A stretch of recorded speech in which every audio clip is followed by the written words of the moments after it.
안녕하십니까, 함재봉입니다. 2020년 7월 19일 H리포트를 보내드리겠습니다. 오늘의 주제는 개국이냐 쇄국이냐로 잡아봤습니다. 지난 6월 29일자 중앙일보에 홍콩 대신 한국 올래 외국 금융사 다 노했다라는 제목의 기사가 났습니다. 기사 일부를 읽어보면 정부는 최근 국내에 진출한 외국계 금융회사를 대상으로 비공개 수요 조사를 했다. 홍콩 사태의 장기화로 동북아 금융허브 구상을 다시 추진할 기회로 봐서다. 하지만 정부는 계획을 접기로 했다. 수요 조사에 응한 외국계 금융사들이 모두 부정적인 답변을 보내왔기 때문이다. 정부 관계자는 외국계 금융사들이 주 52시간 근무제를 지키는 게 불가능하다고 답변했다고 말했다고 합니다. 중국이 지난 6월 30일 홍콩 국가보안법을 통과시키고 이에 미국이 홍콩이 누리던 특별 대우 지위를 박탈하면서 국제금융의 중심지인 홍콩의 입지가 크게 흔들리고 있습니다. 이는 서울을 아시아의 금융허브로 만들겠다는 우리의 숙원을 이룰 수 있는 절호의 기회입니다. 금융사는 아니지만 뉴욕타임즈는 벌써 홍콩에 상주하는 직원 중 3분의 1을 서울로 재배치하겠다고 공식 발표한 바 있습니다. 그러나 중앙일보가 보도한 대로 국제금융회사들이 홍콩에서 서울로 본부를 옮겨올 가능성은 없는 것으로 보입니다. 서울을 아시아의 금융허브로 만들려는 시도는 계속되어 왔습니다. 송도 국제도시도 그래서 만든 것입니다. 그런데 아무런 진척이 없습니다. 세계적인 금융회사들이 여의도에 송도에 본부를 옮겨왔다는 얘기는 들어본 적이 없습니다. 오히려 들려오는 것은 서울이 국제금융허브로서의 매력을 점점 더 잃어가고 있다는 소식뿐입니다. 그렇다면 무엇이 문제일까요? 문제는 한국이 너무 국수주의적이고 폐쇄적이라는 사실입니다. 론스타 사태처럼 외국의 금융회사가 한국에 와서 돈을 벌어서 이익금을 가져가려고 하면 먹튀한다고 정부와 국민이 나서서 난리가 납니다. 최근 엘리어트가 삼성을 상대로 소송을 건 것도 마찬가지입니다. 정부가 자국 기업을 보호하기 위해서는 무엇이든 하겠다는 모습을 보였기 때문입니다. 론스타나 엘리어트가 잘했고 잘못했고의 문제가 아닙니다.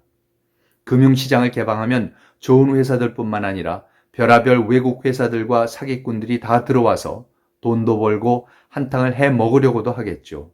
그게 자유시장 경제니까요.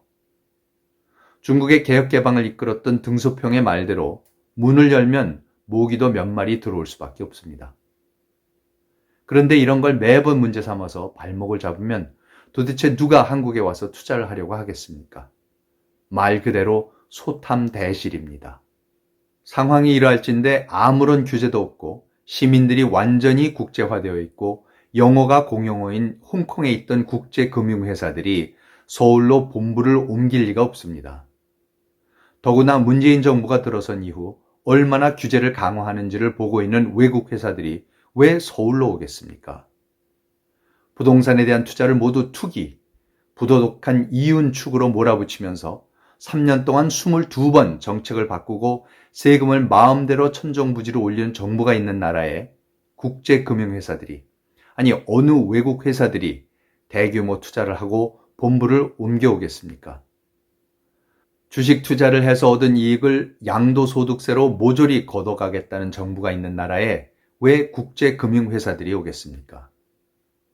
사유재산을 투자하여 이윤을 추구하고 재산을 늘리겠다는 것을 죄악시하면서 사유재산 자체를 부정하는 듯한 정책들만 입안하는 정부가 있는 나라를 보면 국제 투자자들이 얼마나 즐겁을 하겠습니까?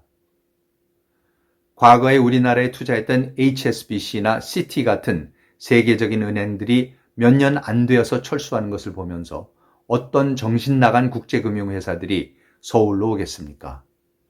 홍콩이 안 되면 싱가포르나 동경으로 가지 왜 서울로 오겠습니까?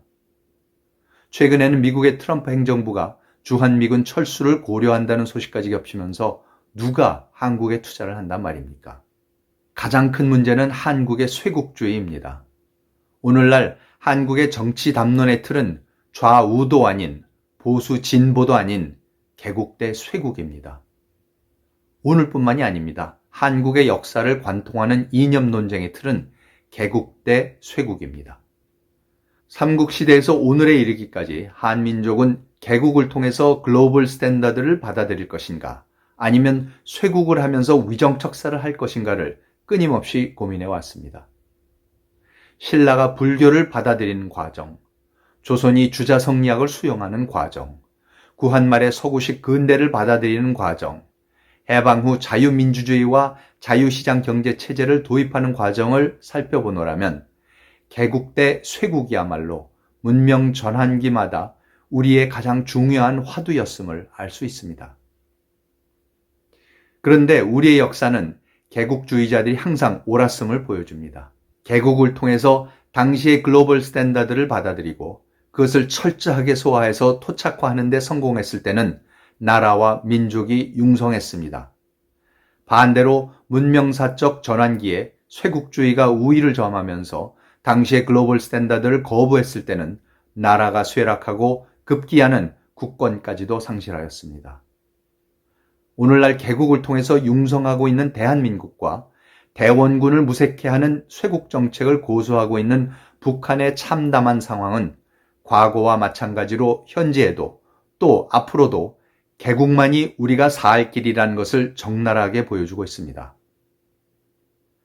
그러나 불행히도 어느 시대에나 쇄국주의자들의 저항은 극심했습니다.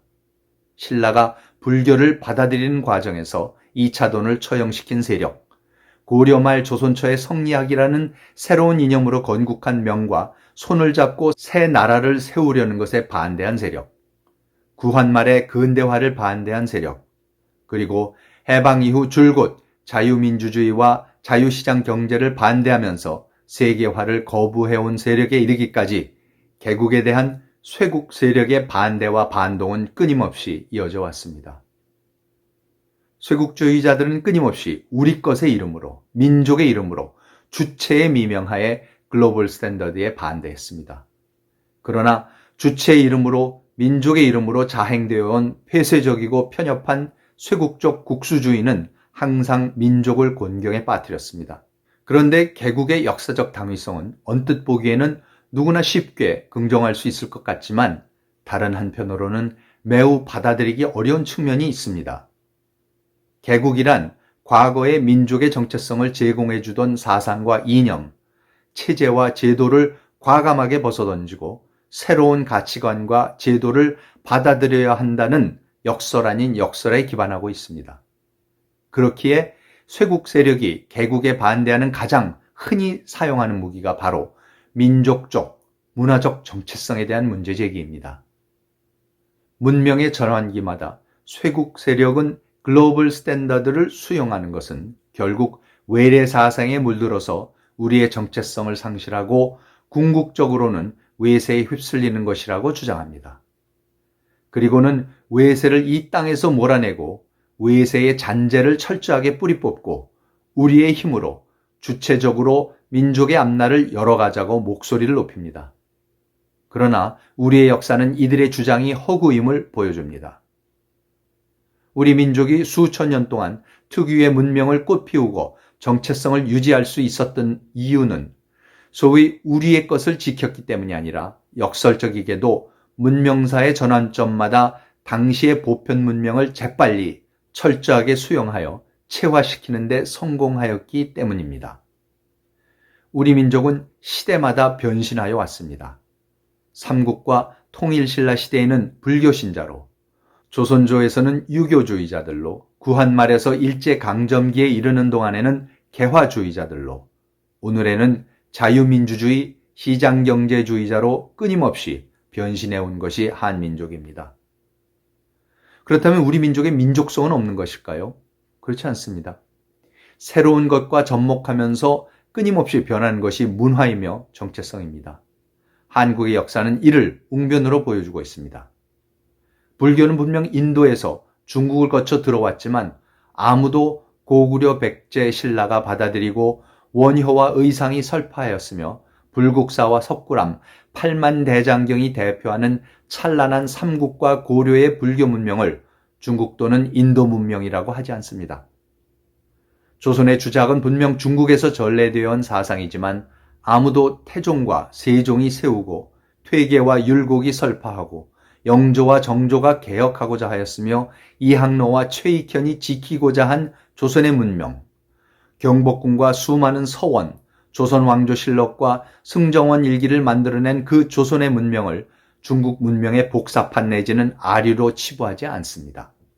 마찬가지로 오늘의 한국은 자유민주주의와 자유시장경제라는 지극히 서구적인 사상과 체제를 철저하게 도입하고 있지만 한국의 정치와 경제, 문화의 특수성을 부정하는 사람은 아무도 없습니다. 조성진은 피아노라고 하는 서양식 악기로 주로 서양의 곡들을 연주하지만 아무도 그를 외래 사상에 물들어서 외국곡만 연주하는 정체성을 상실한 연주가라고 욕하지 않습니다. 아시아인 최초로 아카데미 감독상과 최우수 작품상 등을 휩쓴 봉준호 감독을 미국적 매체인 영화를 무비판적으로 도입하고 있는 사람으로 보는 사람은 없습니다. 그는 가장 미국적인 매체를 이용하여 한국 사회의 모순과 갈등을 묘사함으로써 전 세계인들의 공감을 불러일으키는 동시에 한국 문화의 특수성을 누구보다도 잘 전하는 한국이 낳은 세계적인 거장일 뿐입니다. 전 세계를 휩쓸고 있는 한류를 이끌고 있는 힙합과 랩, 아이돌 가수들이 외래 저질 문화에 물들어서 서양화되고자 애쓰는 아이들이라고 비판한 사람도 이제는 사라졌습니다. 이들은 미국과 일본의 대중문화를 철저하게 모방하고 따르고자 하는 과정에서 오히려 지극히 한국적인 것을 찾아서 국위를 떨치고 있습니다.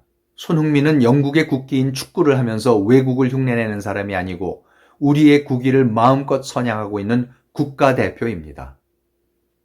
그리고 2002년 한일 월드컵 당시 한국의 대표팀이 히딩크라는 네덜란드 감독에 의해서 조련되고 실력 발휘를 할 수 있게 되었다는 사실 때문에 우리가 외세에 의존하고 있다고 하는 사람도 없습니다.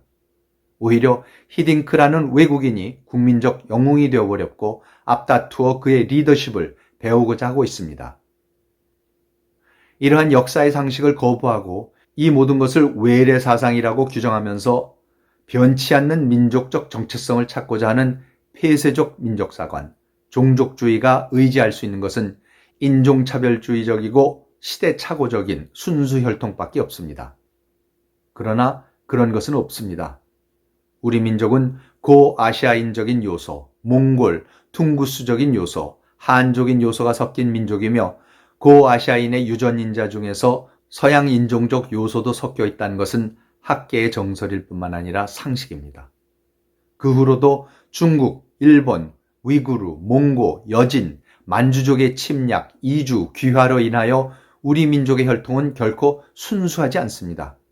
최근에는 독일, 프랑스, 미국, 파키스탄, 인도네시아, 필리핀, 월남, 중국인들이 한국인들과 결혼한 후 한국에 정착하는 경우가 급증하고 있습니다. 과연 어느 것이 순수 혈통입니까? 이러한 사실을 인지하지 않고서 한국의 역사를 들여다보고 해석을 하기 때문에 수많은 왜곡과 억지가 자행되고 있습니다. 그리고 점점 닫혀가고 있습니다. 북한의 시대착오적이고 반민족적인 정권과 우리 민족끼리를 외치면서 대량 살상 무기를 생산하고 인권을 유린한 것을 묵인하고 용인하고 있습니다. 북한에 대한 비판에 재갈을 물리고 북한 정권을 지원을 해주지 못해서 안달입니다. 폐쇄적 민족주의, 종족주의, 쇄국주의가 판을 치고 있습니다. 대원군 때와 똑같은 위정척사 사상, 쇄국 정책으로 나라가 닫히고 있습니다. 우리는 분명 역사를 다시 봐야 합니다. 어떤 것이 진정 민족의 정체성을 유지하면서 번영을 기하는 길인지 생각해 봐야 합니다. 그리고 개국만이 살 길이라는 것을 깨달아야 합니다. 문명사적 전환기에 서 있는 우리 민족이 생존과 번영을 동시에 도모할 수 있는 길은 개국을 통하여 글로벌 스탠다드를 더 철저하게 빨리 받아들이는 것입니다. 시청해 주셔서 감사합니다.